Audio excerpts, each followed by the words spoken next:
আমাকে জানাবেন কে কে এভাবে পেঁপে ভাজি করে খান। খুবই সিম্পল ওয়ে, বাট আমার কাছে খুবই মজা লাগে। সেটা হচ্ছে পেঁয়াজ একটু বেশি করে দেই। আর আমি এখানে, আপনারা এখানে শুকনো মরিচ ইউজ করতে পারেন। কেউ কেউ দেখা যায় যে শুকনো মরিচের ঝালটা ওভাবে নিতে পারে না, কিন্তু এই ছোটো মরিচটার অনেক ঝাল। এটা হচ্ছে আমি লাস্টে আশিকে যাতে খারাপ না লাগে, এটা আমি ভাতের সাথে একটু ডলে খাই। আর কাঁচা মরিচ একটু বেশি করে দিই।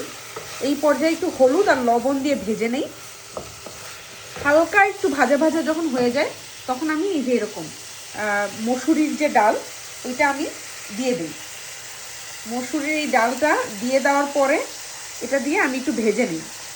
আপনারা জানাবেন কেউ কি এরকম মানে সবজির ভিতরে ডাল দেন কিনা। এটা আমি সবসময় দেখছি আম্মু করে, তা আম্মু করে দেখে, আম্মুর দেখে দেখে আমিও শিখে গেছি। তো আগে ওভাবে করে খেতাম না, কিন্তু ইদানিং এভাবে খাওয়া হয়। এত মজা হয় তরকারিটা, এত মজা হয়।